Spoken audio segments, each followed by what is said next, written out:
No sexual assault. He's cut her clothing like before. But I'll do it. It's my district, Maigret. No, it should be me. The story starts with a news report about a series of murders. So far, 4 women have been killed, and the police still haven't been able to catch the killer. This is because the killer is extremely skilled and careful. He leaves almost no evidence behind, and every attempt by the police to track him down has failed. The entire department is under pressure, especially the detective leading the case, a very experienced officer named Marie, who has solved many difficult cases before. But this time, even he is struggling. One night, Marie receives information that a 5th woman has been murdered. He immediately heads to the crime scene, and when he arrives, he notices something very important. The victim was killed in the exact same way as the previous ones. She has a knife wound to the neck and another to the chest. Her clothes are torn, but there are no signs of assault, and nothing has been stolen from her. This creates a lot of confusion among the officers. They start asking questions. Why is the killer using a knife? Why stab the victim twice when one wound would already be enough? Why tear the clothes if there is no assault? While everyone is focused on these questions, Maigret is thinking about something else entirely, something he believes is more important. Later, he visits the victim's house to gather more information. He finds out that she was married and had 5 children, including a newborn baby. When he talks to her husband, he learns that she didn't have any enemies and lived a normal life. This makes the case even more confusing. Marie leaves without finding anything useful. As he steps outside, reporters immediately surround him, asking aggressive questions. They ask him how long it will take to catch the killer and whether he is waiting for more people to die. Marie doesn't respond to any of them. He calmly walks past them and returns to his office. Inside, he starts examining the photos of all 5 victims, trying to find a connection between them. Just as he is about to focus on the case, he is called to meet the Minister of Interior. Marie goes there with his boss. The minister is clearly angry. He tells Marie that 5 people have already been killed, and the city is no longer safe. People are scared to even go outside. He gives Marie exactly 1 week to catch the killer. Otherwise, he will assign the case to someone else. Marie's boss tries to defend him, but the minister shuts him down immediately. Throughout this entire conversation, Maigret remains completely calm, almost as if he isn't even paying attention. His mind is still focused on the case. Later, Maigret goes home and spends some time with his wife. While talking to her, he shares an unusual idea. He says that if they pretend to catch the killer, it might provoke the real one. His wife thinks about it and says that the real killer would probably get angry if someone else takes credit for his crimes. This might force him to make a mistake or reveal himself. Maigret agrees with her and decides to try this plan. The next day, Maigret and his team stage a fake arrest. They bring in a man with his face hidden so the media cannot identify him. The reporters immediately assume that this is the killer. Later, Maigret orders food to be delivered to the supposed criminal. The delivery man is stopped by reporters who offer him money to reveal what he saw inside. The man describes the fake interrogation he witnessed, which convinces the reporters even more that the killer has been caught. Soon, newspapers and media outlets start spreading the news that the serial killer has been arrested. Even Maigret's own boss asks him if it's true. Maigret calmly explains that it's just a strategy to provoke the real killer and force him to act.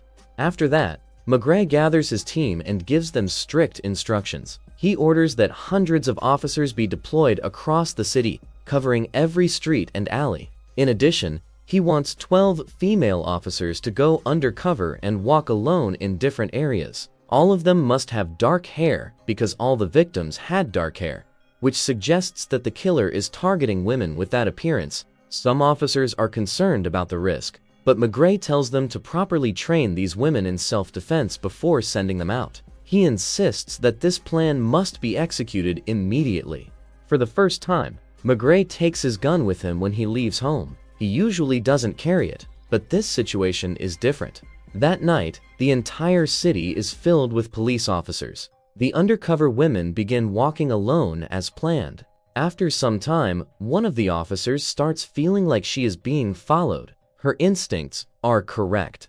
The killer suddenly attacks her from behind, trying to stab her. However, unlike the previous victims, she is trained. She fights back and screams for help. Other officers nearby rush to assist her. The killer realizes he has been exposed and quickly runs away. A police officer chases him, but after a long pursuit, the killer manages to escape once again. Back at the station, Maigret speaks with the officer who was attacked. She tells him that she only saw the killer for a brief moment. She describes him as thin, with brown hair, and mentions that he was holding a very thin knife. She also says that during the struggle, she managed to tear a piece of fabric from his suit. This is the first real piece of evidence they have. Maigret takes the fabric to an expert who tells him that it is a very expensive material that is only used by a specific tailor in the city. He sends one of his assistants to the tailor who uses this material. When the assistant shows him the piece of cloth, the tailor quickly recognizes it. He explains that he has only made 7 suits from this specific fabric. Out of those 7, 4 customers live outside the city, and only 3 are currently living here. This narrows things down significantly. The assistant asks for details about those 3 clients and gets their names and descriptions. As he listens, one description immediately stands out because it matches what the attacked officer mentioned. Without wasting any time, he gets the address and calls Maigret. Maigret heads straight to the location with his assistant. When they arrive, it's clear that the place belongs to a wealthy person. The house is large and luxurious, showing that the owner is someone important. They are greeted by the man's wife. Maigret asks where his husband is, and she calmly replies that he is sleeping. Maigret tells her to wake him up. A few moments later, the man comes out. His name is Maigret. He looks completely relaxed, and even smiles as he greets them. There is nothing suspicious in his behavior at first glance. Maigret begins asking simple questions. He asks where Maigret was the previous night. Maigret replies that he was at work. When asked about his job, he says he is an interior designer. Then Maigret asks about the suit he was wearing the previous night. Maigret says he will go get it. He leaves for a moment and returns with the suit. Maigret examines it carefully, but it looks perfectly fine. There are no tears, no missing fabric, nothing unusual. Still not convinced, Maigret asks if he can check the rest of his closet. Maigret agrees without hesitation and takes them there. The assistant searches through all the suits, but none of them match the missing piece of fabric. At this point, Maigret mentions the tailor and tells Maigret that they know he had a suit made from that exact fabric. Maigret admits it, but gives an explanation. He says that the suit got burned about a week ago when he accidentally dropped a cigarette on it, so he gave it away to a homeless man. Maigret pauses for a moment and then asks him to call the maid. When she arrives, Maigret asks her if she remembers anything about a suit being burned in the past 2 weeks. She says she hasn't heard anything like that. This creates doubt. Maigret immediately decides to take Maigret to the police station. Maigret is confused and keeps asking what he did wrong, but they take him anyway. At the station, reporters are already waiting. They start taking photos as Maigret is brought inside. Maigret's assistant asks him if he is sure that this is the killer. Without hesitation, Maigret says yes. They begin questioning Maigret again. He repeats that he was at work during the time of the murders and insists that they have the wrong person.